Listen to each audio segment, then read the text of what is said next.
Je m'appelle Elsa, j'ai 23 ans et je suis en service civique au CIDJ depuis septembre 2020 jusqu'à avril 2021. Après un bac littéraire, j'ai fait une licence pratique et esthétique du cinéma, puis un master recherche en cinéma à Paris 1 Panthéon-Sorbonne. Après mon master, j'ai voulu faire une pause avant de me lancer dans un doctorat pour être certaine que c'était ce qui me correspondait. Mais je voulais faire pendant cette année quelque chose en rapport avec les jeunes pour les aider, donc j'ai pensé au volontariat avec le service civique. Et quand j'ai vu l'annonce du CIDJ sur le site, j'ai tout de suite pensé que c'était le meilleur endroit pour faire ça et pour aider les jeunes avec tout ce qui se passe en ce moment. Comme son nom l'indique, c'est un endroit qui permet d'informer les jeunes sur toutes les thématiques qui les concernent, donc que ce soit l'orientation, la recherche d'emploi, de stage, d'alternance et même la vie quotidienne.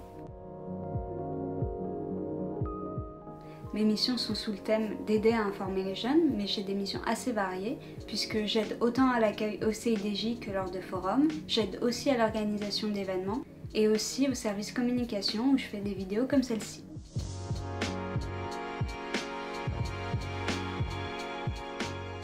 Je vais faire une vidéo par mois qui va me permettre de montrer mon expérience du CIDJ, donc tout ce que j'apprends là-bas, tous les événements qui sont organisés, etc. Et mon expérience du service civique pour montrer quelles sont les démarches à faire, quels sont les types de missions et vraiment présenter ce que c'est pour informer les jeunes.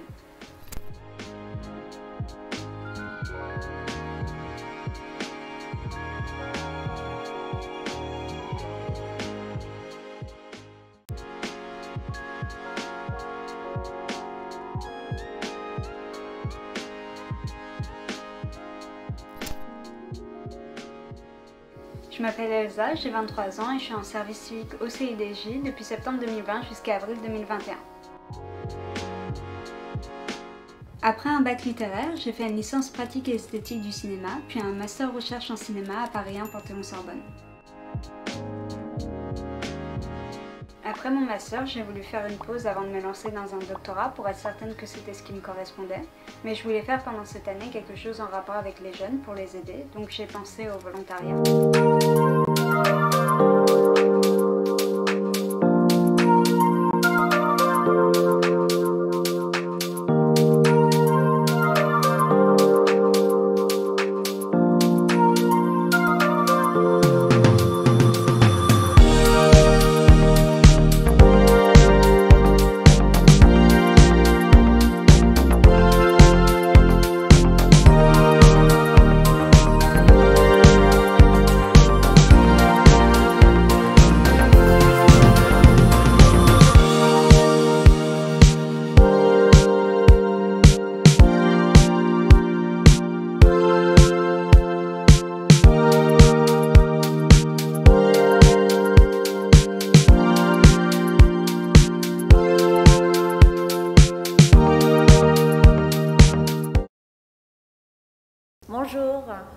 Bonjour, ravie de vous retrouver pour ce nouveau live. Je reconnais quelques noms dans le chat. Bonjour à vous, merci de nous suivre. Un nouveau live pour vous proposer les opportunités dans le cadre de ce mois de septembre consacré aux solutions pour la rentrée par le CIDJ. Je suis ravie de vous accueillir dans nos nouveaux locaux. Le CIDJ est depuis le 1er septembre, place du Louvre.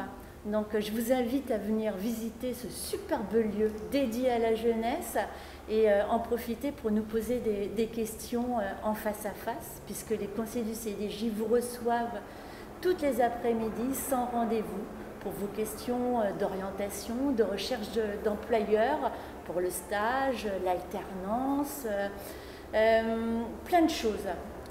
Entre autres, également, vous présentez le service civique. Le service civique, souvent, vous nous dites j'aimerais être utile ou je suis paumé, je ne sais pas quoi faire. Et ben voilà, le hashtag du service civique, c'est le pouvoir d'être utile. Le pouvoir d'être utile avec deux sens. Le pouvoir d'être utile pour vous et le pouvoir d'être utile vers les autres. Pour vous, parce que le service civique va correspondre à une exploration, à une découverte. une découverte de compétences professionnelles, la découverte des qualités que vous êtes en capacité de mobiliser pour réaliser une mission, le pouvoir d'être utile aux autres, parce que vous allez aider des associations, des institutions gouvernementales, un tas d'entreprises, un tas de lieux où vous allez pouvoir réaliser cette mission. Pas uniquement au niveau des associations, on va explorer les 9 grands domaines où vous pouvez vous impliquer, dans lesquels vous pouvez vous impliquer et où vous pouvez vous impliquer et comment candidater. Pour cela, j'ai la chance, et vous avez la chance et le privilège d'être reçu au QJ et au CIDJ par Béatrice Engrand, la présidente de l'agence Service Civique, qui va nous présenter l'avant et le pendant du service civique. Et puis on va avoir l'après, puisque l'après-service civique est également une grande chance pour vous. Et notamment, il y a une possibilité d'être accompagné si vous êtes sélectionné par l'Institut de l'engagement. Et j'ai la chance également d'avoir Benoît et Marie, qui sont d'anciens services civiques, qui pourront partager leur expérience de l'avant, du pendant et de l'après. Donc voici un live pour connaître tous les avantages du service civique, comment ça peut être utile dans votre parcours. Pour ce live, il y a également Pauline et Amandine derrière l'écran pour nous aider au niveau de la technique et au niveau du chat. N'hésitez pas à poser vos questions, on est là pour y répondre. Voilà, je surveille les questions et moi je laisse la parole à Béatrice pour nous présenter le service civique. Merci Valérie, merci pour cette...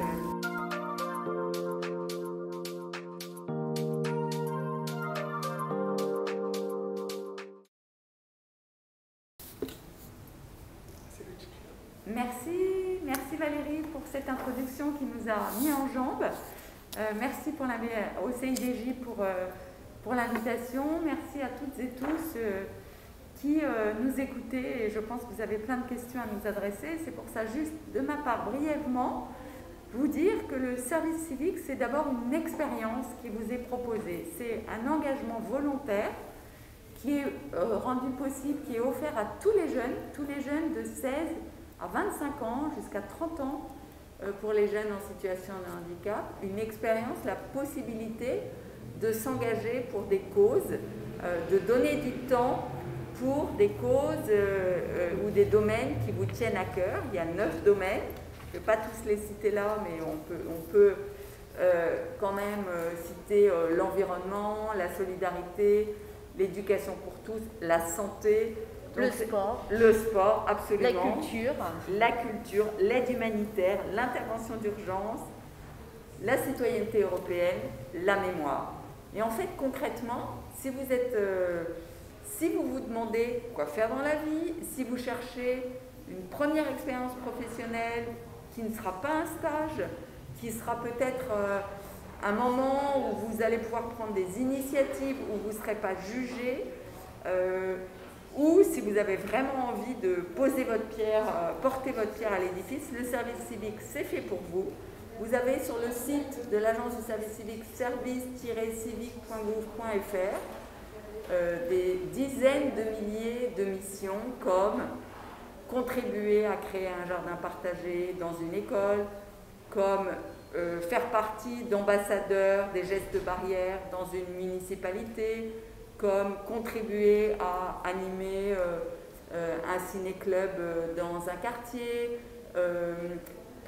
faire la promotion d'un club sportif pour aider ce club à diversifier ses adhérents. Donc il y a quand même vraiment beaucoup de choses. En échange du temps que vous allez donner dans ces associations, ces services publics, ces collectivités territoriales, parfois les fondations, tous les organismes d'accueil de jeunes en service civique sont des organismes à but non lucratif. En échange de ce temps, de cette énergie que vous allez donner, à peu près 24 heures, entre 24 et 27 heures en moyenne par semaine, en échange, vous allez d'abord recevoir une indemnité. 580 € par mois. Ensuite, vous recevrez un accompagnement, et ça c'est vraiment très important, vous serez accompagné par un tuteur, une tutrice, sur l'ensemble de la mission. La mission c'est entre 6 et 12 mois. Et sur l'ensemble de la mission, votre tuteur, votre tutrice va vous aider à prendre en main vos missions, mais surtout à développer vos compétences. Et en fin de service civique, le tuteur, la tutrice va travailler avec vous sur ce qu'on appelle le projet d'avenir, pour que vous puissiez en fin de service civique rebondir et assez rapidement prolonger, entrer dans le monde du travail, faire un bénévolat, reprendre une formation. Donc vraiment l'idée c'est de, entre guillemets, rentabiliser cette période de service civique pour mieux rebondir, et le tuteur, la tutrice joue là un rôle central. Et enfin, en réciprocité, en retour du temps donné, vous avez donc, je l'ai dit, l'indemnité, le tutorat, et vous participez à des formations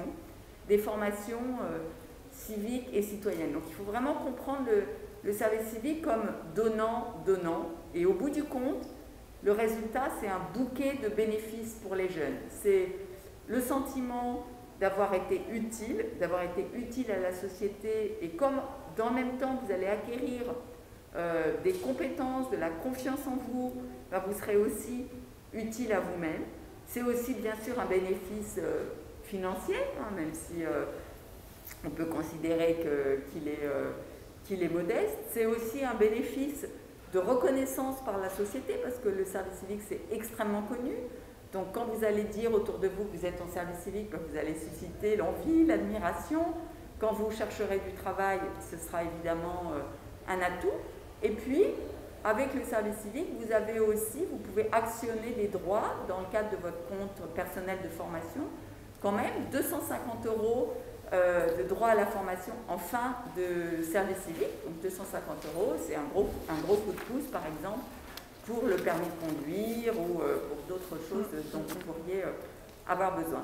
Au niveau du service civique, il peut être également valorisé dans le parcours universitaire, puisque là, on a parlé, c'est entre 6 et 12 mois. Le service civique, souvent, moi, je suis amenée à en parler, à vous le proposer, soit pour des jeunes qui n'ont pas obtenu leur vœu d'orientation.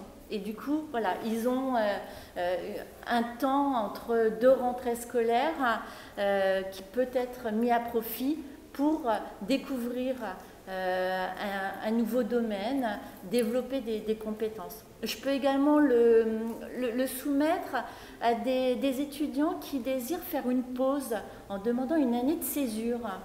Ça peut être un projet à proposer dans le cadre de son année de césure, avant de se lancer, se rassurer sur ses choix d'orientation. Ça peut être également dans cette optique. Et le service civique, je peux le proposer également à des jeunes diplômés, comme Béatrice l'a dit. Ça peut être également un sas vers une insertion professionnelle, pas uniquement vers une poursuite d'études. Ça a vraiment plein d'intérêts. Et je reviens à mes étudiants. Donc le service civique peut être valorisé dans votre parcours d'études, puisque vous pouvez avoir des crédits, des ECTS, qui sont validés grâce à votre mission, puisqu'on peut faire un service civique pendant son année universitaire. La dernière fois, le jeune homme était en deuxième année de licence art plastique. Il avait du temps pour consacrer à une mission de service civique. Donc, franchement, il y a plein de cas de figure où il est possible de s'engager pour une mission hors temps scolaire ou pendant un temps scolaire.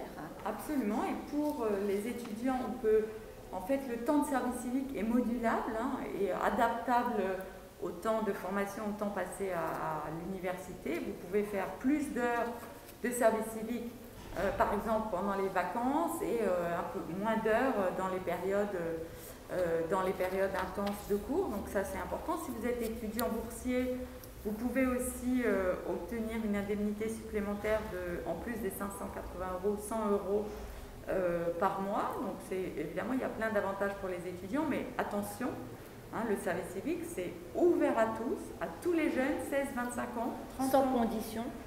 30 ans pour les jeunes en situation de handicap. Et Valérie, super bonne en service civique, c'est sans condition de diplôme. C'est-à-dire que si vous voyez une annonce sur le site qui vous dit « Je recherche un jeune qui doit apporter des compétences en anglais », il ne faut pas y aller. L'annonce n'est pas bonne. C'est sans condition de diplôme. On vous recrute sur en fait votre la personnalité, la motivation, et grâce à l'expérience, vous allez évidemment acquérir des compétences. Donc c'est vraiment ça qui fait la grosse différence du service civique par rapport à d'autres offres. Est-ce que je peux vous interroger? Qu'est-ce qui a retenu votre attention sur les diverses missions proposées sur le site? Comment vous êtes arrivé à vous engager dans ce service civique? Je ne sais pas qui commence. C'est par rapport aux missions proposées. Donc, quand il y a une mission qui est posée sur le site du service civique, il y a un gros titre, quel est le vrai titre de la mission. C'est là où ça fait tilt. Voilà, mais ensuite il y a un déroulé de cette émission qu'on aura, donc il y aura telle charge à faire, telle chose à faire, telle chose à faire, et c'est en fonction de ça, personnellement, moi j'ai dit, ouais, ça me plaît, ça me plaît, bah, je vais faire ça. Si dans l'émission ça me plaît pas, je vais pas. Et tu étais à quel moment de ton parcours ce choix de faire un service civique est venu pour quelle raison? Mais moi du coup c'était après mes études au Beaux-Arts, en fait c'était l'année dernière pour une crise du Covid où je passais en fait de la licence au master et je ne voulais pas forcément continuer les études, mais il fallait quand même que je fasse quelque chose après, et je me suis dit que le service civique c'était une bonne option, que c'était bien, que j'avais un bon de travail, que bon, sur les CV c'est bien aussi, et que c'était une expérience aussi enrichissante, et du coup je me suis dit Et les opportunités dans le cadre de ce mois de septembre consacré aux solutions pour la rentrée par le CIDJ. Je suis ravie de vous accueillir dans nos nouveaux locaux. Le CIDJ est depuis le 1er septembre, place du Louvre. Donc je vous invite à venir visiter ce superbe lieu dédié à la jeunesse et en profiter pour nous poser des questions en face à face, puisque les conseillers du CIDJ vous reçoivent toutes les après-midi sans rendez-vous pour vos questions d'orientation, de recherche d'employeurs, pour le stage, l'alternance, plein de choses. Entre autres, également, vous présentez le service civique. Le service civique, souvent, vous nous dites j'aimerais être utile ou je suis paumé, je ne sais pas quoi faire. Et ben voilà, le hashtag du service civique, c'est le pouvoir d'être utile. Le pouvoir d'être utile avec deux sens. Le pouvoir d'être utile pour vous et le pouvoir d'être utile vers les autres. Pour vous, parce que le service civique va correspondre à une exploration, à une découverte de compétences professionnelles, la découverte des qualités que vous êtes en capacité de mobiliser pour réaliser une mission, le pouvoir d'être utile aux autres, parce que vous allez aider des associations, des institutions gouvernementales, un tas d'entreprises, un tas de lieux où vous allez pouvoir réaliser cette mission, pas uniquement au niveau des associations. On va explorer les 9 grands domaines où vous pouvez vous impliquer, dans lesquels vous pouvez vous impliquer et où vous pouvez vous impliquer et comment candidater. Pour cela, j'ai la chance, et vous avez la chance et le privilège d'être reçu au QJ et au CIDJ par Béatrice Engrand, la présidente de l'agence Service Civique, qui va nous présenter l'avant et le pendant du service civique. Et puis on va avoir l'après, puisque l'après-service civique est également une grande chance pour vous. Et notamment, il y a une possibilité d'être accompagné si vous êtes sélectionné par l'Institut d'engagement. Et j'ai la chance également d'avoir Benoît et Marie, qui sont d'anciens services civiques, qui pourront partager leur expérience de l'avant, du pendant et de l'après.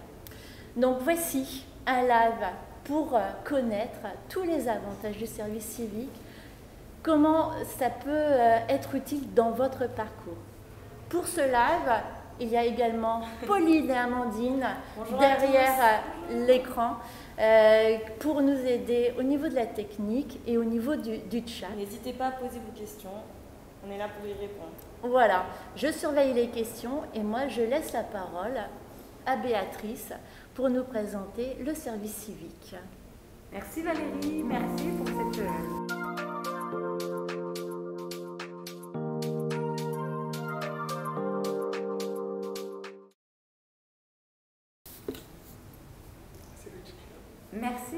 Merci Valérie pour cette introduction qui nous a mis en jambes.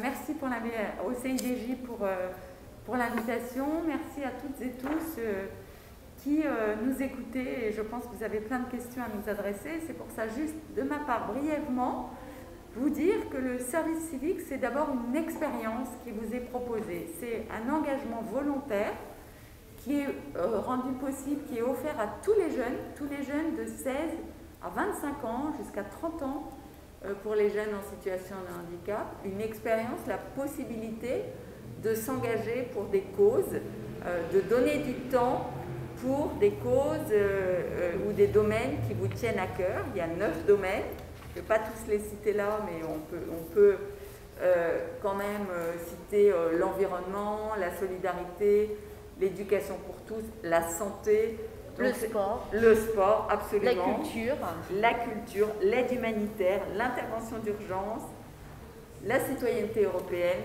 la mémoire. Et en fait, concrètement, si vous vous demandez quoi faire dans la vie, si vous cherchez une première expérience professionnelle qui ne sera pas un stage, qui sera peut-être un moment où vous allez pouvoir prendre des initiatives, où vous ne serez pas jugé, ou si vous avez vraiment envie de poser votre pierre, porter votre pierre à l'édifice, le service civique, c'est fait pour vous. Vous avez sur le site de l'agence du service civique service-civique.gouv.fr des dizaines de milliers de missions comme contribuer à créer un jardin partagé dans une école, comme faire partie d'ambassadeurs des gestes barrières dans une municipalité, comme contribuer à animer un ciné-club dans un quartier, faire la promotion d'un club sportif pour aider ce club à diversifier ses adhérents. Donc il y a quand même vraiment beaucoup de choses.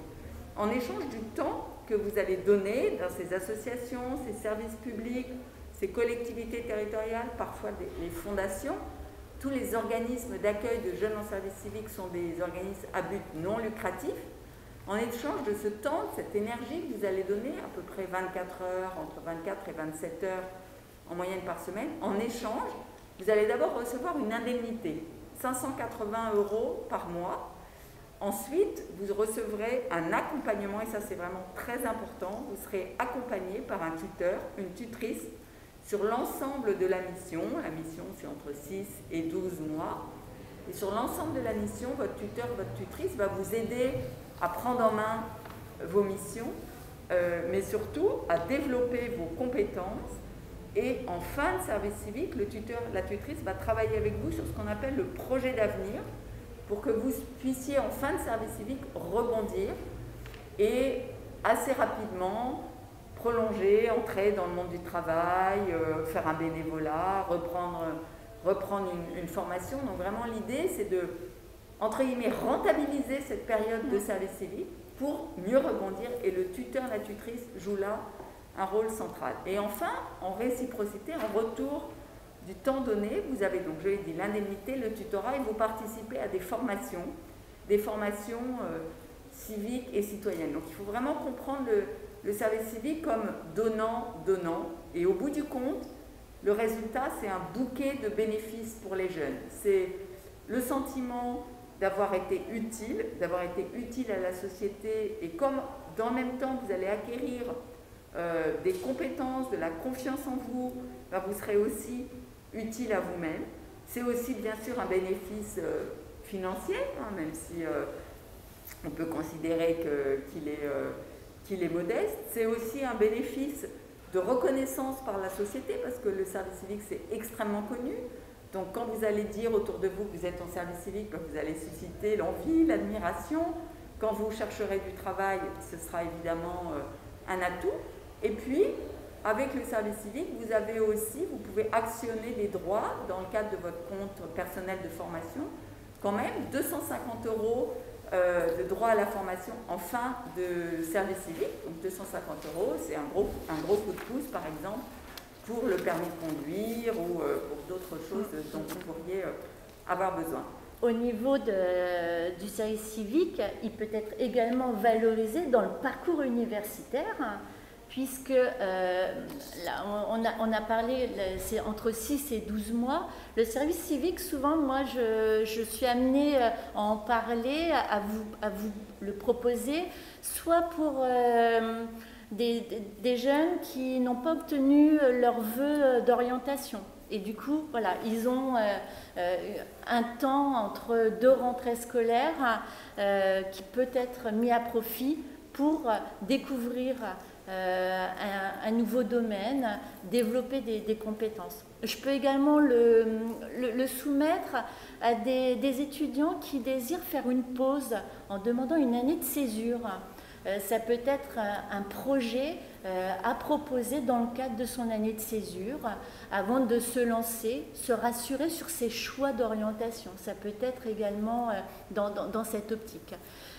Et le service civique, je peux le proposer également à des jeunes diplômés, comme Béatrice l'a dit. Ça peut être également un sas vers une insertion professionnelle, pas uniquement vers une poursuite d'études. Ça a vraiment plein d'intérêts.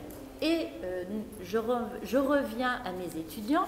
Donc le service civique peut être valorisé dans votre parcours d'études, puisque vous pouvez avoir des crédits, des ECTS, qui sont validés grâce à votre mission, puisqu'on peut faire un service civique pendant son année universitaire.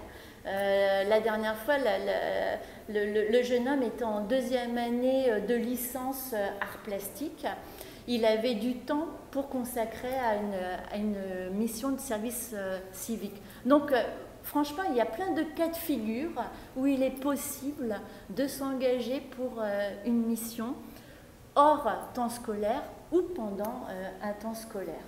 Absolument. Et pour les étudiants, en fait, le temps de service civique est modulable et adaptable au temps de formation, au temps passé à l'université. Vous pouvez faire plus d'heures de service civique, par exemple, pendant les vacances et un peu moins d'heures dans les périodes intenses de cours. Donc ça, c'est important. Si vous êtes étudiant boursier, vous pouvez aussi obtenir une indemnité supplémentaire en plus des 580 €, 100 € par mois. Donc évidemment, il y a plein d'avantages pour les étudiants, mais attention, le service civique, c'est ouvert à tous les jeunes, 16-25 ans, 30 sans ans, condition. 30 ans pour les jeunes en situation de handicap. Et Valérie, super bonne en service civique, c'est sans condition de diplôme. C'est-à-dire que si vous voyez une annonce sur le site qui vous dit « Je recherche un jeune qui doit apporter des compétences en anglais », il ne faut pas y aller. L'annonce n'est pas bonne. C'est sans condition de diplôme.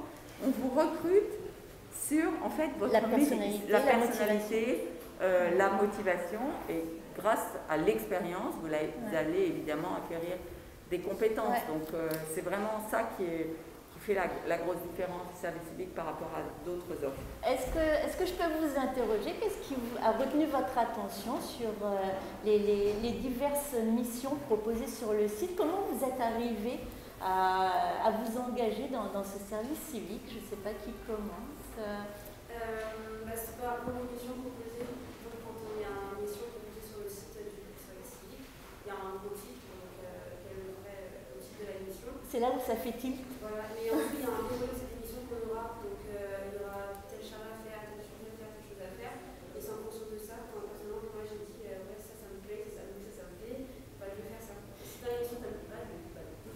Et tu étais à quel moment de ton parcours ce choix de faire un service civique est venu? Pour quelle raison? Mais moi du coup c'était après mes études au Beaux-Arts, en fait c'était l'année dernière, en fait de la licence au master et je ne voulais pas forcément continuer les études. Mais il fallait quand même que je fasse quelque chose après.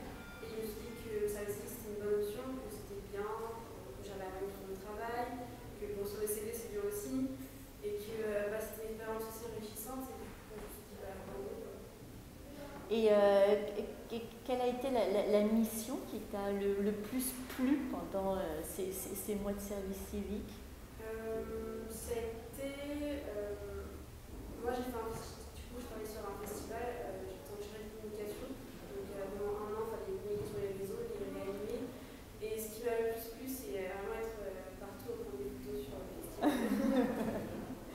Et il y a également peut-être sur un plan plus personnel, une qualité que tu t'es découverte qui a éclairé cette poursuite? Je dirais la communication, aller vers les gens, parce que du coup c'était une mission qui demandait beaucoup de sociabilité, de communication, d'aller vers les jeunes, d'être dedans, de sourire en fait aux autres, et c'est ça qui m'a plu. Et tu n'en étais pas persuadée avant de commencer la mission? Oui, mais je voulais quand même Parce que c'est ça également, c'est peut-être pressentir qu'on a telle ou telle qualité, mais chercher à avoir des preuves qu'on les possède bien et les développer. Parce que je pense c'est également le pouvoir d'être utile et gagner en confiance. C'est vraiment... ouais.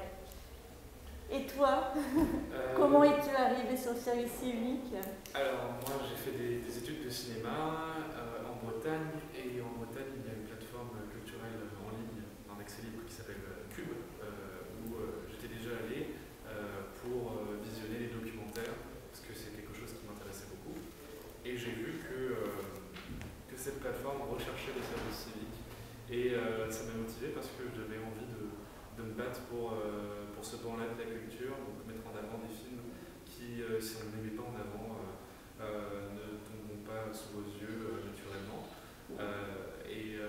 Voilà, cette proposition et le fait de pouvoir me battre pour ça qui m'a motivé. D'accord, il y avait le côté militant qui était le fil conducteur pour cette mission. Le fait de pouvoir représenter une culture et défendre des films. Entre autres, oui, et c'était aussi pour continuer dans le domaine des médias et du cinéma. C'est ça qui m'a motivé aussi. C'est trouver une porte d'entrée dans cet univers où je ne savais pas par où commencer. Et cette porte d'entrée, elle s'est ouverte après le service civique? Oui, là je suis dans un autre média sur Paris qui s'appelle Sur l'oreille, qui est un média plutôt consacré aux musiques actuelles, où j'ai plus de responsabilités. Donc pour l'instant ce n'est qu'un stage, mais je suis au cœur du milieu que je visais de base. Et maintenant tu défends des musiques. C'est ça. Et là, le service civique t'a fait évoluer parce que tu étais étudiant en art en cinéma, et maintenant tu es arrivé plutôt vers la musique. C'est avec le service civique qu'il y a eu cette évolution? Oui, je dirais que l'évolution s'est plus faite vers le journalisme et la façon de gérer un média, vu que j'étais, entre autres, j'étais monteur, mais j'étais aussi dans les réunions avec des gens qui étaient plutôt du côté édito, interview, et j'ai vu des projets documentaires se mettre en place. Béatrice a précisé qu'il y avait également le rôle du tuteur ou de la tutrice qui était important pendant ce service civique. Vous, ces personnes qui vous ont accompagné pendant ce service civique, vous ont amené à cette réflexion? Il y avait des rendez-vous réguliers, parce que je suppose que d'une structure à une autre, ça doit varier. Est-ce que vous pouvez nous donner des exemples pour montrer comment un accompagnement peut se dérouler sur le terrain? Moi, c'était un peu différent, parce que j'avais du coup deux accompagnements. En fait, j'avais l'accompagnement dans ma structure, donc par mon tuteur, et j'avais aussi un accompagnement par l'organisme qui gère l'association auquel j'étais, qui s'appelle Visa AD. Donc j'avais mon tuteur au service civique qui m'accompagnait beaucoup. En fait, c'était du coup mon responsable de communication. Je faisais des missions, on avait préparé des rendez-vous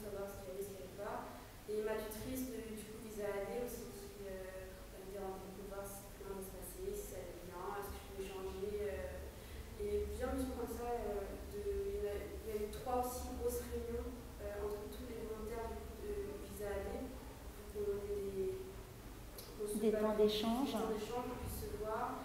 Et qu'on a aussi des moments aussi avec notre tutrice du coup pour parler de service civique et pouvoir se complémenter aussi aux autres et vice-versa. D'accord. Est-ce que tu veux compléter, rajouter quelque chose? Alors moi c'était plutôt du point de vue technique que j'ai eu un accompagnement puisque mon tuteur, c'était un collègue directement, Kylian, qui s'occupait vraiment, qui chapeautait toute la partie technique des productions et qui m'a appris beaucoup en rigueur et en organisation dans l'audiovisuel. D'accord. Donc, vous voyez, là, c'est vraiment, c'est pas simplement réaliser une mission, c'est un véritable travail d'exploration des qualités que vous devez et que vous pouvez mettre en œuvre, découvrir les compétences dans lesquelles vous êtes le plus à l'aise, et puis c'est également découvrir des univers, que ce soit par intérêt personnel ou par intérêt professionnel, même si ce n'est pas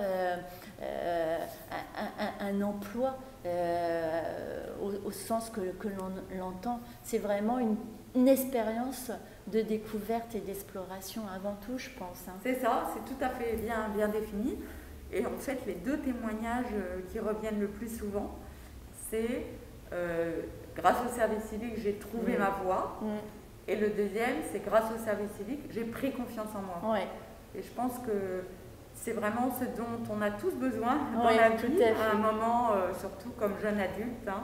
Donc pour moi, le service civique, c'est comme un tremplin. Ouais.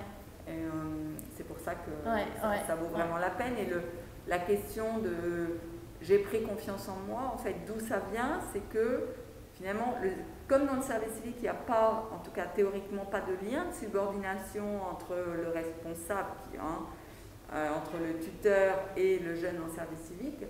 Le jeune, il a, si vous voulez, une certaine marge pour expérimenter, il a le droit à l'erreur. Dans un premier travail, un deuxième, c'est plus difficile. Et dans un stage, moi je suis frappée d'entendre aujourd'hui le nombre de jeunes qui me disent bah oui, mon stage c'est un vrai travail. Et même que pour avoir accès à ce stage-là, on m'a demandé de l'expérience. Donc parfois le service civique sert d'acquérir de l'expérience pour le premier stage. C'est quand même assez fou quand on y pense. Donc il y a cette question de pouvoir expérimenter et vérifier ce qu'on est capable de faire. Et c'est ça c'est vraiment ça qui donne la confiance en soi. Marion, parle. Oui, Marion, là je vois Mathieu qui... Je la vois acquiescer à chaque fois tout ce qui a été dit. Non, mais c'est vrai que ça aussi que ça apporte une expérience qui, peut-être d'ailleurs, ça fait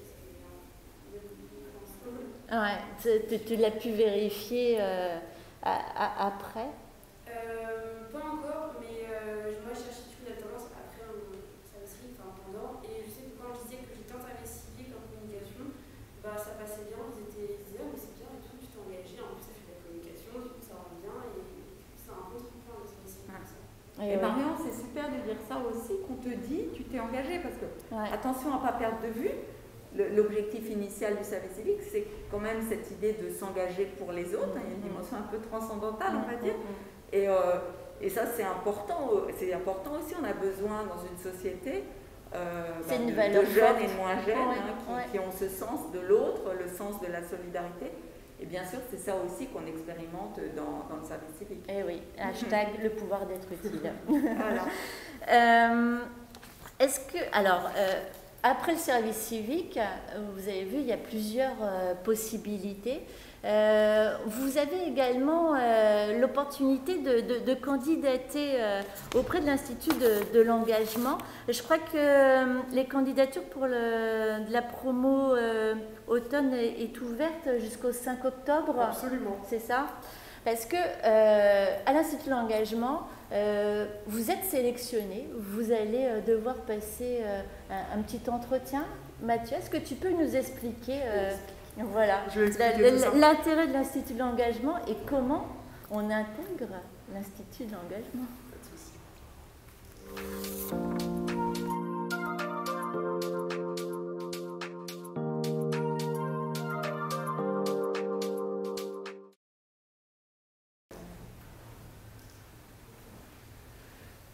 Effectivement, alors l'Institut de l'engagement est une association qui a été créée en 2012, donc un an après la création du service civique, et qui propose à tous les jeunes qui ont fait un service civique un accompagnement personnalisé sur leur projet d'avenir. Alors ça paraît un peu barbare de dire tous ces mots ensemble. L'idée, c'est que les jeunes vont réaliser leur mission au service de l'intérêt général, vont peut-être se découvrir un nouveau secteur d'activité, un nouveau milieu, des nouvelles compétences, se découvrir eux et mûrir, grandir, et préciser ce qu'ils ont envie de faire dans la suite de leur parcours. Peu importe à quel moment ils vont intervenir dans le service civique, que ce soit pendant une année de formation, après avoir peut-être raté un diplôme, ou alors après avoir validé un diplôme et en cherchant un travail, peu importe ce qui les a poussés à faire une mission de service civique. L'idée, c'est qu'après, ils peuvent bénéficier d'un accompagnement personnalisé de 1 an avec l'Institut de l'engagement. C'est sur candidature, et nous, on propose cet accompagnement pour justement permettre aux jeunes qui ont commencé à découvrir ce potentiel d'avoir un avenir à la hauteur de leur potentiel, justement. Pouvoir faire en sorte qu'ils ne soient pas freinés par X ou Y raison. Ça peut être un accident de parcours, ça peut être un diplôme qu'ils auraient raté, ça peut être une famille qui n'a pas le réseau nécessaire pour mener à bien le projet qu'ils visent, une méconnaissance du secteur, un problème financier qui les empêche d'accéder à une école payante, d'accéder à une formation. Et donc, comment on va faire pour dépasser ce frein et leur permettre d'accéder plus facilement à leur projet. L'idée de candidater à l'Institut de l'engagement, ce n'est pas simplement pour bénéficier de cet accompagnement, mais aussi pour se préparer à la sortie. Pendant le service civique, on a la chance d'être accompagné par un tuteur qui va suivre l'évolution du jeune pendant sa mission, mais également le préparer à la sortie. Et le préparer à la sortie, c'est-à-dire que le service civique, ça dure un temps, et malheureusement, après, ça se termine. On en garde des souvenirs incroyables, des compétences nouvellement acquises, une peut-être sécurité dans l'avenir qu'on a envie d'avoir parce qu'on est rassuré sur un secteur d'activité qu'on aura essayé. Et aussi, le tuteur va faire en sorte de donner toutes les cartes pour que le jeune puisse sortir valorisé et puisse sortir avec justement un avenir à la suite du service. Un projet un peu plus défini. Ou des pistes. Et le dossier de candidature à l'Institut de l'engagement permet justement, comme on dit, de se poser les fesses, véritablement, de répondre aux questions et de se dire « Ok, c'est par là que je veux aller ». Donc on peut s'en servir comme un outil. Et une fois qu'on a rempli ce dossier est évalué par notre réseau. Alors quand je dis évaluer, c'est donner un avis positif. Avis positif ou avis négatif. Avis positif qui peut emmener à l'étape d'après qui est un oral. Et un avis négatif qui n'est pas là pour remettre en cause la qualité du dossier ou du parcours du jeune, mais vraiment plus pour dire c'est pas pour tout de suite. Peut-être que le projet n'est pas encore assez mûr. Peut-être qu'on n'a pas encore décelé la motivation. Et dans tous les cas, on peut savoir pourquoi on n'a pas été pris à l'oral par la suite et l'Institut de l'engagement s'engage à donner un retour personnalisé sur le pourquoi le dossier n'est pas passé à l'oral. Et l'étape d'après, c'est un oral. Le meilleur slogan qui existe est détenu par une multinationale dont nous tairons le nom, mais bien sûr, venez comme vous êtes à l'oral de l'Institut de l'engagement. L'idée, c'est de se confronter à des professionnels qui seront là de manière bienveillante pour écouter le parcours qu'auront eu ces jeunes et leur donner des conseils. Quoi qu'il arrive, qu'on soit pris ou non à l'Institut de l'engagement, on peut bénéficier de conseils pendant la candidature de manière à ressortir grandi de cette expérience. Et ensuite, donc, comme je le disais, l'Institut de l'engagement, c'est véritablement un accompagnement personnalisé pendant un an sur toutes les étapes du projet. On a des partenariats avec des grandes écoles, des établissements de formation reconnus, que ce soit aussi bien des instituts d'études politiques que des instituts du travail social. On a tout type de domaine, tout type de secteur d'activité, de manière à essayer de toucher un peu tous les différents projets des jeunes. Et nous, on accompagne à la fois sur la continuité d'une formation ou la reprise d'études, après avoir arrêté, que la recherche d'emploi ou la création d'activités. Donc on a différents volets, et ça aussi bien pour un CAP boulangerie-pâtisserie que Sciences Po en master, ou ouvrir une laverie épicerie solidaire, ou encore créer son festival de court-métrage. On a vraiment tout type de profil, tout type de projet. Et l'idée, c'est ainsi de permettre d'avoir un petit peu une suite dans le service civique et justement d'être encore mieux armé pour justement réaliser, concrétiser son projet d'avenir. Alors peut-être que Marion et Benoît veulent dire 2 mots, peut-être comment ils ont entendu parler de l'Institut de l'engagement à l'époque et pourquoi ils ont candidaté. Alors moi c'est rigolo parce que je n'avais pas du tout entendu parler de l'Institut de l'engagement et en fait je discute avec une amie qui est partie à Taïwan pour l'ONG Reporters sans frontières et du coup je lui parle, je lui dis que je fais un service civique, elle me dit moi aussi j'ai fait un service civique, j'ai été lauréate de l'Institut de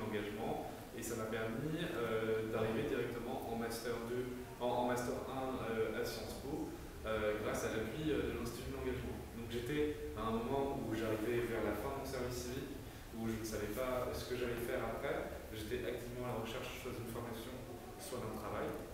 Et donc du coup, je me suis dit, génial, je veux candidater. Je vais sur le site, on me dit que les candidatures sont terminées depuis une semaine. Et après, donc pour moi c'est fini. Je ne peux pas faire ma candidature, je passe à autre chose. Et en fait, on me dit, non, en fait, ça a été retardé jusqu'à la semaine prochaine. Donc en un week-end, j'ai fait tout mon dossier. Je pense que c'est un gage de motivation. et après, il y a eu l'oral et avec des professionnels tous très bienveillants. Et j'ai été pris. J'ai été accompagné, notamment sur ma reprise d'études. Je voulais aller à la Sorbonne, finalement ça n'a pas marché. Et après, j'ai été accompagné sur ma recherche de travail. Et je pense qu'avoir l'Institut de l'engagement sur mon CV, ça a vraiment valorisé et donné une aura à mon travail, à mon engagement en service. Parce que oui, j'ai pas bien compris. On est en mission. La mission, elle se termine au mois d'avril, mais les sélections n'ont pas lieu tout le temps. Et quel est le délai après ou pendant un service civique? C'est une excellente question. D'ailleurs, je me permets, il y a une question sur le chat qui pose, je ne sais pas si tu l'as vu. Question qui demande si c'est judicieux de candidater une semaine après avoir commencé le service civique. Et peut-être que je vais laisser juste Béatrice dire 2 mots. Effectivement, il y a des missions qui commencent en septembre, mais il y en a d'autres qui commencent en janvier. Oui. Et il y a même des missions en fait, qui commencent tout au long de l'année. Je ne sais pas si tu veux toucher 2 mots. Oui, peut-être sur la saisonnalité du service civique, effectivement, on peut entrer à tout moment, on va sur le site et il y a des missions en cours, donc on peut commencer à tout moment dans l'année assez rapidement, même s'il faut bien reconnaître que la plus grosse offre de missions, c'est plutôt pour débuter en septembre-octobre et ensuite janvier. Après, pour candidater à l'Institut, là Mathieu va préciser, peut-être que c'est mieux de le faire plutôt en milieu de service civique quand avec son tuteur on a un peu mûri parce qu'il y a plusieurs promotions. J'aurais pas dit mieux Béatrice là-dessus. Effectivement, l'idéal c'est d'en parler avec son tuteur et généralement c'est même l'effet inverse, c'est le tuteur qui va parler aux jeunes de l'existence de l'Institut de l'engagement. Et sauf pour Benoît, vous savez. Ça arrive de temps en temps. On va le dire au tuteur. Et l'idée, c'est on entend parler de l'Institut de l'engagement généralement à la moitié de son parcours de volontariat et ça permet de préparer un petit peu la sortie avec le tuteur. On a 2 sessions de candidature à l'Institut de l'engagement. On a une historique qui a lieu au printemps, donc c'est des candidatures qui ouvrent mi-décembre jusqu'à fin janvier. Donc là, c'est spécial. Ce qui va correspondre pour YouNoulSlem, c'est ça. Ce qui correspond, en gros, on a commencé sa mission déjà depuis 2, 3, 4 mois et une mission par exemple sur 6 mois, ça correspond bien à la sortie et la prise en main ensuite par l'Institut si vous êtes pris. Et sinon, on a des sessions qui sont les sessions d'automne, qui commencent dès la mi-juin, parce qu'on sait qu'en juillet-août, on a la tête ailleurs, généralement, que de remplir un dossier de candidature, et même les tuteurs ont aussi besoin de vacances. Et donc l'idée, c'est qu'on peut candidater et déposer un dossier en ligne, donc jusqu'à début octobre, aussi. Le 5. Là, c'est jusqu'au 5 octobre pour cette session-là.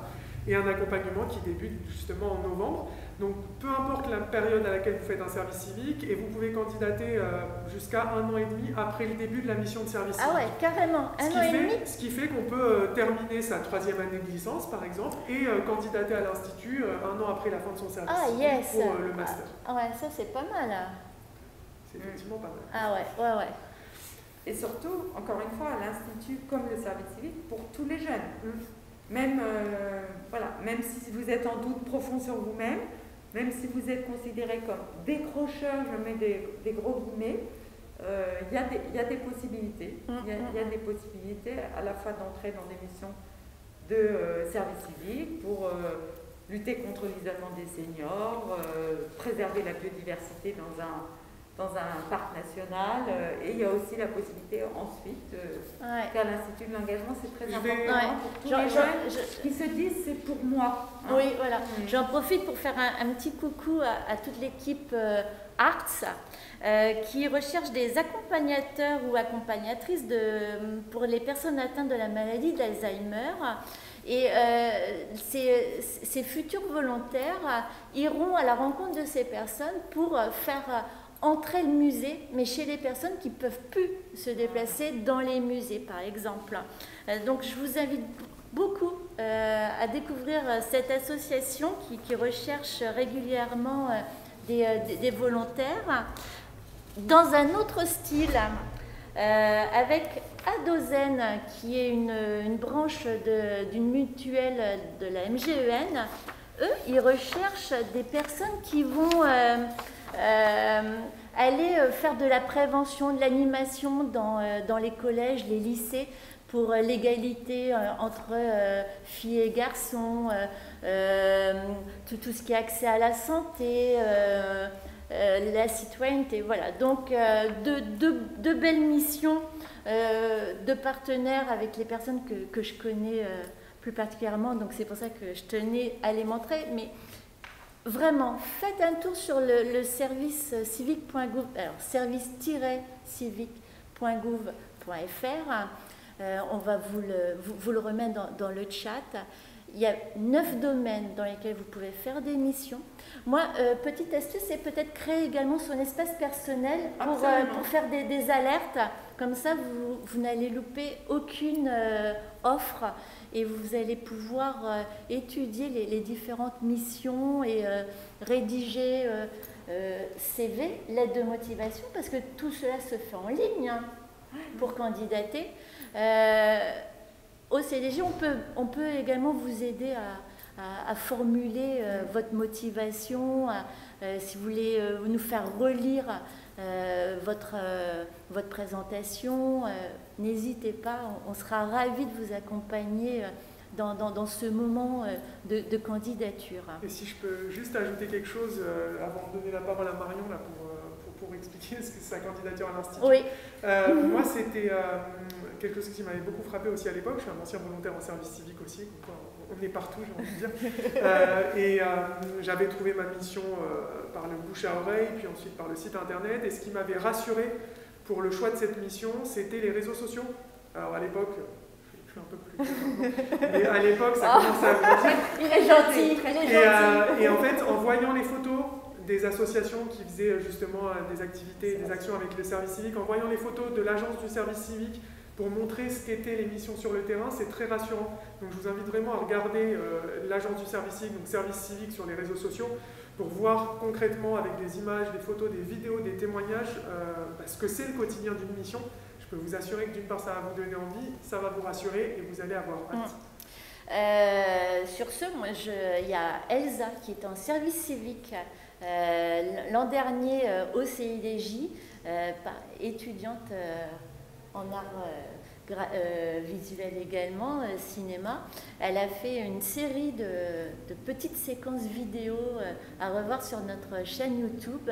Et pareil, elle explique tous les atouts et son cheminement et ce qu'elle faisait au CIDJ. Voilà, c'est quelques vidéos pour donner envie de s'investir. Et le service civique, c'est en France, mais aussi à l'international. Oui, c'est vrai. Par exemple, avec Visa AD, on peut avoir pas mal. C'était pas votre cas, mais on peut aller partir à l'international, surtout maintenant que les frontières peu à peu rouvrent. J'ai une amie en Allemagne en service civique. Et voilà, tout à fait. Et elle fait quoi en Allemagne, tu sais? Elle est dans l'agriculture, on va dire. Elle est d'une structure agricole. Ça doit être ce qu'on appelle le volontariat écologique en fait, c'est ça. Donc il y en a évidemment beaucoup en Allemagne, mais aussi parfois en Afrique, tout à fait. Donc c'est l'international aussi, le service civique, et beaucoup l'Europe, beaucoup de missions en Europe. C'est facilité par le fait que l'agence du service civique est aussi en charge de programmes européens, le programme Erasmus+ Jeunesse et le corps européen de solidarité, qui peut vraiment être un bon prolongement du service civique. Après 6 mois, 8 mois de service civique, faire 2 à 12 mois de corps européen de solidarité. Après un service civique, parce que c'est mieux qu'avant, mais après c'est... Voilà. On ne peut faire qu'un service civique. Et donc voilà, c'est une opportunité de prolonger l'aventure avec le corps européen de la solidarité. Exactement, sur des missions un peu similaires, il y a des spécificités. citer, mais ça ressemble évidemment quand même. Et c'est en Europe, mais aussi dans quelques-uns des pays partenaires de l'Union européenne, le sud de la Méditerranée par exemple, les Balkans. Donc c'est aussi des possibilités qu'il faut absolument. On voit les logos là sur l'écran. Hein, je suis désolée, c'était calé au début, puis pendant le live ça s'est tout décalé. Mais on peut les mettre, c'est important de les mettre en avant parce que la dimension interculturelle, on sait bien qu'on a. C'est aussi important dans le monde d'aujourd'hui d'abord d'exercer sa tolérance vis-à-vis d'autres cultures, les compétences linguistiques, l'ouverture et l'ouverture sur le monde, apprendre à naviguer entre des cultures différentes. Ça exerce aussi la capacité. Ça fait partie des fameux soft skills que les recruteurs attendent. Exactement, et on les développe, on les acquiert un peu différemment en service civique en France qu'en Europe et à l'international. Ce qui est très chouette avec l'expérience d'un service civique en Europe ou européen, c'est qu'on est aussi dans une autre langue. Et on est accompagné par la structure, généralement, qui propose aussi des petits cours du soir pour encore mieux appréhender ça. Donc c'est une super expérience, notamment pour les jeunes qui veulent par la suite bosser dans des facs de langue, dans l'université, les langues étrangères appliquées, le marketing, le tourisme. Il y a vraiment des beaux aspects. Et même des multinationales. Les grands groupes, les grandes entreprises. Dont tu ne diras pas le nom. Et parce que c'est vrai que souvent, les jeunes qui ont fait un service civique, ils ont très hâte de renouveler l'expérience. Il y en a beaucoup qui sont déçus d'être limités à ne pouvoir en faire qu'un seul, parce que ça ouvre tellement d'horizons et tellement d'envie. Marion. Oui, du coup, pour moi, suivi d'engagement, c'était un peu comme ma mission, c'était un peu sur un coup de tête. Au début, quand j'avais vu l'annonce, je faisais l'accompagnement à Zad, me l'avait envoyé. Et je me suis dit que j'allais pas le faire parce que je voyais pas pourquoi en fait, je le ferais, parce que je voulais pas créer une activité, je voulais apprendre mes études, c'était déjà fait en fait, et je voulais pas chercher d'emploi. Et mes tuteurs m'ont quand même dit, bah, tu as développé un projet et tout dans ton service civique, bah, tu peux pas me présenter, et du coup, je l'ai fait et ça a marché. Et du coup, là, il y a eu un autre accompagnement. Vous pouvez me citer des exemples d'accompagnement pendant ce temps avec l'Institut de l'engagement? Il y a des rencontres entre lauréats Alors, par temps de Covid, ça se fait surtout par les réseaux sociaux. Donc, on a le groupe Facebook qui est assez actif et on a aussi un réseau social à nous, qui s'appelle Blacora, où on peut mettre à jour son activité. En termes d'accompagnement, on a un chargé d'accompagnement personnel qui s'occupe de plusieurs lauréats, mais qu'on peut avoir facilement au téléphone. En individuel. Moi, j'ai eu recours à ça pour faire le point sur ma situation dans ma recherche de stage et pour poser quelques questions, pour avoir quelques conseils sur où me diriger professionnellement. J'ai fait quelques travails qui me posaient des problématiques. Quand on est dans une période où on rumine, où les mêmes questions tournent en rond, c'est bien de décrocher son téléphone et de dire voilà, comment j'avance, comment j'arrête de me poser. Pas forcément pour déléguer ses problèmes, mais pour avoir un autre point de vue sur la situation. Et ça aide beaucoup. Du coup, on a des réseaux, on a aussi des ateliers aussi parfois, selon les activités, selon le projet qu'on a. Donc quand c'est création d'activité, on va avoir un atelier qui s'appelle Business Plan, un atelier CV, un atelier lettre de motivation, atelier comment parler, enfin plein d'ateliers. On a aussi des rencontres, aussi parfois des événements. Par exemple, la dernière fois, il y avait un événement à l'Opéra Garnier. Donc il y a beaucoup des lauréats de cette année, des précédents qui sont venus. Il y a d'autres lauréats aussi qui ont créé un groupe Discord aussi, donc ils peuvent se voir aussi par région. Par exemple, la région de Rhône-Alpes va dire qui est là, qui est sur nous, du coup ils vont se voir. Et c'est cool. Là, c'est vraiment des réseaux qui recréent d'autres réseaux. C'est un formidable vivier de contacts, de connaissances, surtout dans ces temps troubles. Je pense que ça a été une force de sentir qu'il y avait toutes ces personnes Il y a un effort qui est fait du côté de l'Institut, mais aussi du côté en amont du service civique, c'est-à-dire que le service civique étant partout en France et à l'étranger dans des missions à l'international, mais en fait, on se rend compte qu'il y a un gros travail qui est fait de la part des organisations territoriales du service civique pour aussi faire prendre conscience aux jeunes qu'ils ne sont pas seuls dans leur mission. Donc on a beau faire une mission de service civique dans un gros organisme qui va accueillir 100, 200, 300 jeunes en service civique par an, et le faire dans une petite association d'un petit village de France avec un service civique, et ben on va prendre conscience qu'on fait partie d'un collectif plus large, et il y a souvent des rassemblements qui sont organisés. Alors, pendant la crise sanitaire, on est d'accord que ça se fait en distanciel, mais ça reprend de plus en plus avec des rassemblements qui sont faits régionaux, départementaux, de manière à croiser d'autres jeunes qui ne font pas forcément les mêmes missions que nous, pas forcément sur les mêmes secteurs, et ainsi prendre conscience du collectif et de la force de ce collectif. Et ensuite, on développe ça qui a été mis en place avec le service civique. On le développe encore plus avec l'Institut de l'engagement parce que c'est des jeunes qui ont un point commun d'avoir fait un volontariat, donc de s'être engagés. Et le deuxième point commun pour nous spécifique, c'est de vouloir mener à bien un projet. Et donc on les regroupe, donc malheureusement tout s'est fait en ligne ces derniers temps, et là on reprend, j'allais dire espoir, puisqu'on a notre premier rassemblement avec la promotion d'automne 2020 là, ce week-end, et ensuite on en aura un gros autre qui aura lieu fin octobre, où on va pouvoir regrouper justement nos jeunes, et c'est des moments hyper riches parce qu'on leur propose des conférences, des ateliers, des sorties culturelles, des temps d'échange avec des personnes qu'ils n'ont pas l'habitude de voir, et c'est hyper enrichissant de se retrouver dans cette dynamique-là. Et ça permet d'échanger, de découvrir également d'autres missions, ça ouvre encore plus les horizons. Et une autre action qu'on voit souvent arriver, c'est que le jeune qui a fait son service civique, il en parle autour de lui. Ouais. Et c'est les premiers ambassadeurs, ils vont dire à leurs potes, j'ai fait un service civique, c'était dingue, etc.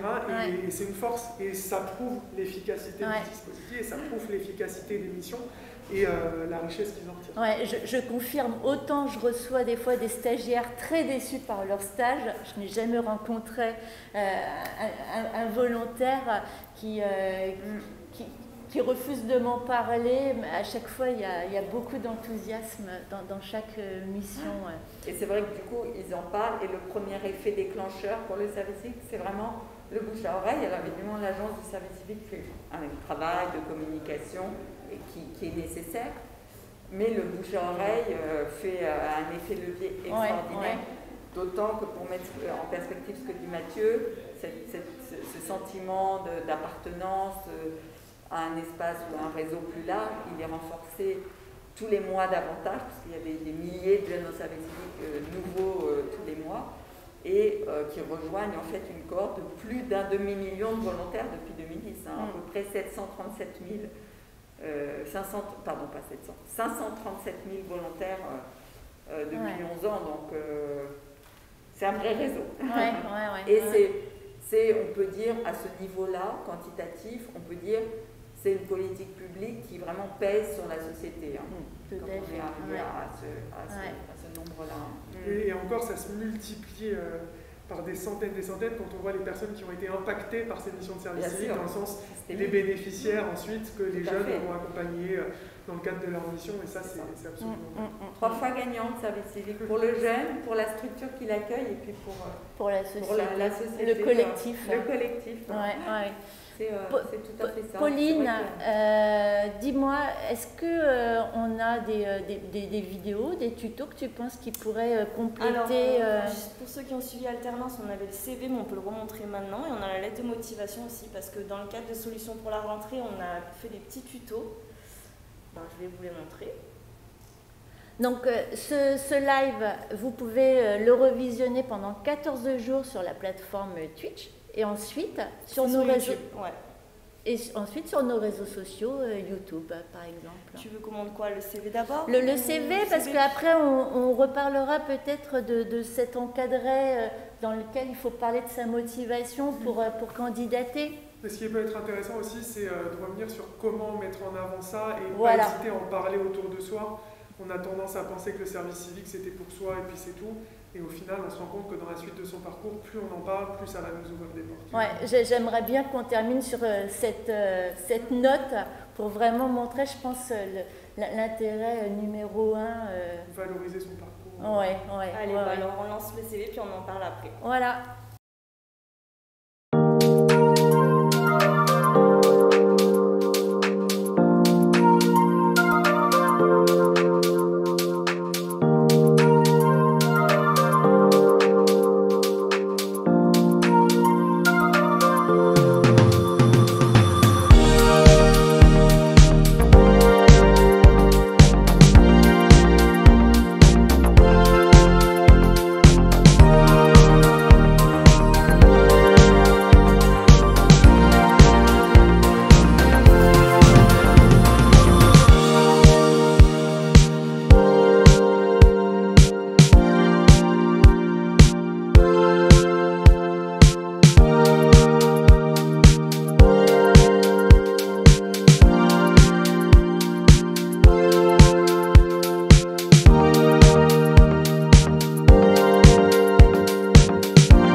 Maintenant, c'est bon. Allez, de retour. Vous avez vu comment réaliser votre CV, comment personnaliser votre CV en rapport avec vos objectifs et les attentes du marché de l'emploi ou pour répondre à une offre du service civique. La candidature se fait directement sur le site service-civique.gouv.fr et puis ensuite, c'est apprendre à valoriser cette expérience, apprendre à valoriser ses qualités. Mathieu, tu veux nous en dire quelques mots?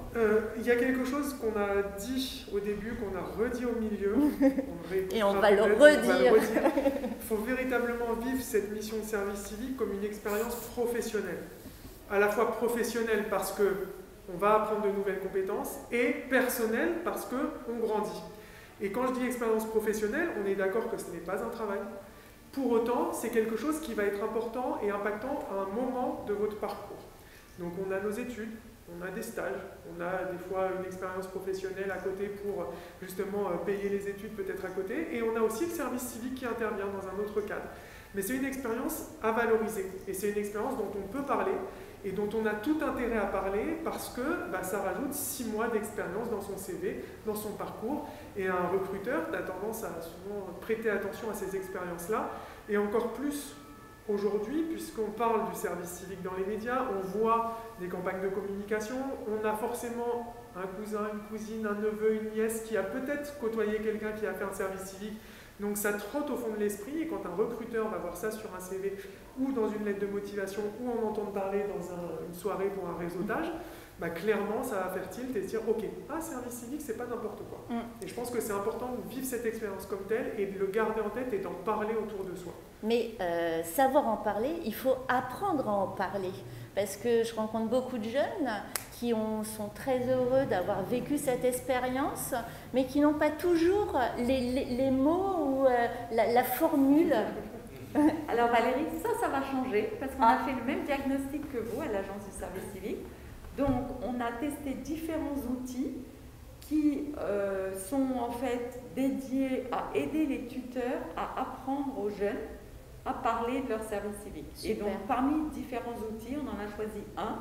Il y en a plein qui sont bien. Il y a les Open Badge de la Ligue, il y a Job Ready, d'article 1, mais nous on a choisi Diagoriante parce que ça nous paraissait correspondre le mieux à l'expérience du service civique et aux compétences qu'on peut y acquérir, qui sont vraiment des compétences transversales et sociales, qui ne sont pas personnelles, c'est-à-dire qu'on ne va pas chercher dans l'intimité de la personnalité, hein, mais plutôt dans les compétences.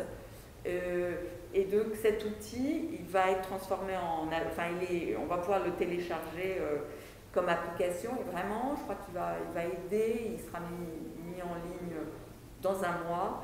On va demander à tous les tuteurs de l'utiliser systématiquement, et je pense que là, et merci d'avoir pointé ce sujet-là, du fait que grâce à Diagoriante, le tuteur, il sera vraiment outillé pour aider le jeune, non seulement à mettre des mots sur les compétences, mais aussi à transférer les compétences dans un autre environnement que celui du service civique pour pouvoir, entre guillemets, se vendre dans un entretien. De donner les clés pour rebondir. Et donc de pouvoir trouver le parallèle entre un moment de service civique qui va dire j'ai appris à prendre la parole en public, sur un salon par exemple Jeunes d'Avenir, ça ne pourra pas forcément parler à une entreprise. Grâce à Diagoriante, il va apprendre à transférer cette situation dans un environnement plus professionnel. Je crois que là, on fait un grand pas, grand pas dans la valorisation du service civique. Voilà, là c'est vraiment une grande aide.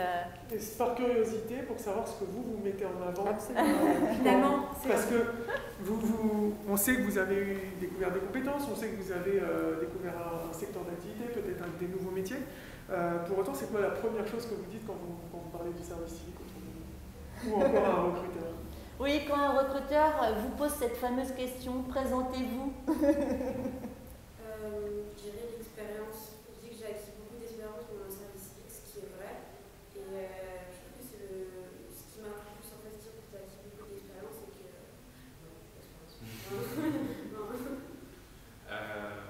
Moi, je dis que ça a été une porte d'entrée dans ce réseau-là, que j'ai beaucoup observé ce qui s'y faisait, que j'ai été sur le terrain et au cœur du service de communication de cette petite plateforme. Et oui, ça m'a apporté beaucoup d'expérience et ça m'a apporté beaucoup de rigueur. Oui, et puis là, ces expériences, elles vous ont donné des outils. Et je pense que c'est ça également qui retient l'intérêt. Vous pouvez donner un exemple, montrer comment vous avez fonctionné et un peu le résultat, toutes vos petites actions, comment elles sont devenues une grande action au sein des instituts qui vous ont accueillis. Je dirais aussi comment la diversité du principe pour répondre à cette question précédente, c'est qu'en fait on commence par l'émission qu'on donne, et puis en fait ça évolue. Et du coup, la liberté. Au début, en fait, elles n'existent plus parce qu'en fait, ils nous font confiance. Et du coup, l'émission, elle change, elle évolue, on a plus de liberté. Et on est plus autonome aussi au bout d'un moment. Et c'est ça aussi c'est ça aussi la force du service civique. C'est que cette mission, elle n'est pas figée. Elle va évoluer et vous donner également la possibilité d'expérimenter ce que vous apportez également, je pense, un regard extérieur aux associations. Ah bien sûr, les associations se renouvellent. Voilà. Se renouvellent grâce aux expertises, au savoir-être, au savoir-faire apporté par le jeune. D'autant qu'ensuite, certains restent bénévoles dans ces associations, voire vont être bénévoles dans une autre association. Donc ça c'est clair, ça a été montré scientifiquement, que grâce au service civique, les associations se sont renouvelées. Et Marion, c'est un bon point, ce que vous disiez sur l'autonomie. Je crois que quand dans un entretien, on dit à un recruteur j'ai appris à travailler en autonomie, c'est très fort parce que c'est quand même assez recherché, je crois, dans un monde du travail où les hiérarchies sont de plus en plus floues. La capacité de s'adapter. On travaille aussi beaucoup en mode projet. Quelqu'un qui est très autonome et qui non seulement dit qu'il est autonome, mais est capable de le montrer sur la base de quelques exemples situationnels issus du service civique. Bon, ça vous donne quelques points d'avance sur d'autres candidats, je pense. Mais c'est vrai que le milieu associatif est très riche grâce à cette facilité de nous faire sortir de nos missions les plus classiques. Mais c'est vrai que j'ai dit 2-3 fois le terme entreprise parce que après le service civique, on peut, bien sûr, beaucoup ont envie de rester dans le domaine social au sens large, dans la vie associative, mais évidemment, tout le monde du travail, j'allais dire privé, hein, est aussi intéressé par les jeunes. Et moi, je pense que c'est au contraire, dans un monde où il est urgent de travailler sur des questions de transition, par exemple, et notamment transition écologique, énergétique, qu'on est dans le monde du travail privé, des jeunes qui ont cette expérience de l'intérêt général, qui sont sensibles à la durabilité. Pour moi, c'est le gain, enfin, c'est aussi la chance que le monde du travail se renouvelle grâce à des profils un peu différents. On a un exemple très récent et assez chouette alors pour le coup, non pas milieu de l'entreprise, mais milieu associatif avec la Croix-Rouge, qui a accueilli cette année 2 jeunes qui ont fait un service civique et qui ont accueilli dans leur comité dans leur CA, pardon, 2 jeunes qui étaient passés par un service civique et dont aussi l'Institut d'engagement aussi par la suite. Mais comme ça permet véritablement d'avoir un vent de fraîcheur dans les instances dirigeantes aussi des associations et ils sont super preneurs de ce genre d'exemple. Et ce n'est pas des jeunes alibi, hein, c'est vraiment des jeunes qui seront décisionnaires. Qui sont impliqués. C'est important de le dire. Il y a aussi pas mal d'entreprises privées qui sont directement partenaires avec l'Institut d'engagement, comme la SNCF, France Info, Accenture, qui sont vraiment engagés, qui proposent très souvent des postes. Je l'aurais pas dit. Alors moi, je pense qu'on a répondu aux principales questions. Donc vous avez bien... J'espère que vous êtes convaincus, surtout, que tous les atouts que peuvent apporter ces missions de service civique, leur richesse, je pense qu'il y a un domaine pour chacun. Je défie quiconque de ne pas se reconnaître dans au moins un domaine, un intérêt, puisqu'on va du sport à l'environnement, par ça, par la mémoire et l'enseignement. Donc, je vous encourage à vous connecter sur le site service-civique.gouv.fr, allez découvrir l'émission, créez votre petit espace personnel. Regardez les réseaux sociaux, vraiment hyper important et impactant pour se rendre compte. Les différents témoignages. Retrouvez le témoignage d'Elsa sur la chaîne YouTube du CIDJ. Est-ce que qui voudrait le mot de la fin, la conclusion? Moi, simplement, c'est #le pouvoir d'être utile. Marion? Non? Engagez-vous. Alors attention, hein, c'était pas pour l'armée. Et n'ayez pas peur d'aller vers l'Institut d'engagement, vers le service civique. Voilà, c'est des très beaux parcours à chaque fois. Ouais. Moi, je dirais le monde a besoin de vous. Le monde a besoin de vous. On vous attend. Voilà. Et restez connectés, même quand on aura fini le live, là vous aurez 2 petits témoignages de service civique avec Lavanne et Josépha. Donc ne partez pas tout de suite, ce sera intéressant jusqu'au bout. Voilà, regardez ces 2 vidéos pour compléter toutes ces expériences partagées avec vous pendant ce Et comme ce l'a live. dit Valérie, replay dispo pendant 14 jours sur la chaîne Twitch et puis après sur YouTube sans limite de fin. Vous pouvez aussi retrouver le replay du live de la semaine dernière sur l'alternance. Et n'hésitez pas à poser toutes vos questions au CIDJ sur les réseaux ou sur notre chat sur cidj.com. Merci à tous. Merci. Au revoir. Et c'était la première fois que quelqu'un m'appelait Monsieur Lavanne, j'ai besoin d'aide. Enfin, j'étais en mode, c'est moi, du coup, c'est moi.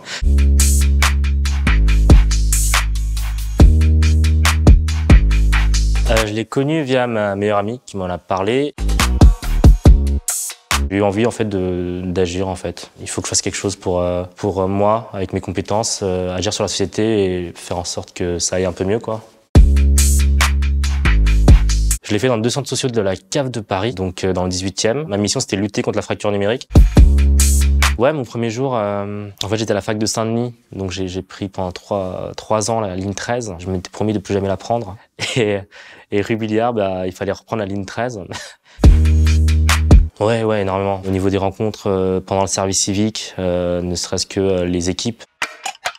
Le plus marquant, je dirais, c'était j'étais en atelier de médiation numérique avec des personnes du coup qui avaient l'âge d'être mes parents, mes grands-parents, et quand il y a une dame qui m'a appelé Monsieur Lavanne. En fait, je viens d'une famille, d'une culture où on vous voit les parents, on vous voit les adultes. Et c'était la première fois que quelqu'un m'appelait Monsieur Lavanne. J'ai besoin d'aide. Je me suis stoppé net sur le coup et j'étais en mode c'est moi, du coup, c'est moi. Je ferais que ça si on avait l'occasion, en fait. Moi, clairement, le service civique, ça a été un déclencheur. Donc là, peut-être que je serais chez moi, toucher le RSA, sur mon canapé, ou à fêter la victoire de Paris. Je dormirai peut-être encore, là, parce que là, il est 14h. Mais ouais, là, je pense que dans 1 heure, je me réveille. Complètement, parce que je voyais l'impact réel, moi, auprès des personnes que j'aidais. Rien que de se dire qu'on avait permis derrière à une famille d'avoir moins de soucis à la fin du mois. Moi, je me suis senti utile, ouais. Déclencheur.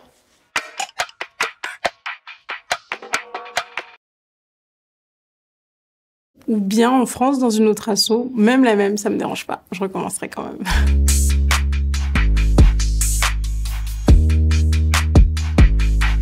J'en ai entendu parler pour la première fois, j'étais à la fac, dans le cadre d'une sensibilisation. Je l'ai fait à Starting Block, dans une association qui est dans le 20e, qui fait de l'éducation à la citoyenneté et la solidarité. Je savais pas trop parce que je connaissais personne qui avait fait un service civique. C'est pas un emploi, c'est pas un stage, c'était un statut assez particulier. Donc j'allais un peu pour voir ce que ça pouvait m'apporter, ce que je pouvais apporter aussi à l'association. C'était une journée un peu particulière, j'arrivais super stressée, je savais pas trop à quoi m'attendre. Et finalement, je suis arrivée dans une asso très dynamique, qui m'ont très bien accueillie. Oui, j'ai fait de très belles rencontres, notamment avec les autres volontaires. On est restés en contact jusqu'aujourd'hui, c'est des amis. De pas avoir été choisie pour le défilé du 14 juillet. Cette année-là, parmi tous les volontaires en fait en France, il y en a qui ont été sélectionnés, par exemple certains qui étaient en service civique à la Croix-Rouge et qui ont défilé. Je pense que c'est la première fois de ma vie où je me suis sentie utile vraiment en me disant j'ai en moi les ressources pour apporter quelque chose à cette société. Peut-être à l'étranger ou bien en France dans une autre asso, même la même, ça me dérange pas. Je recommencerai quand même. Et j'ai gagné beaucoup de confiance en moi en cette année-là. J'ai réalisé que j'étais capable de faire beaucoup plus de choses que je ne le pensais. En un mot, engagement.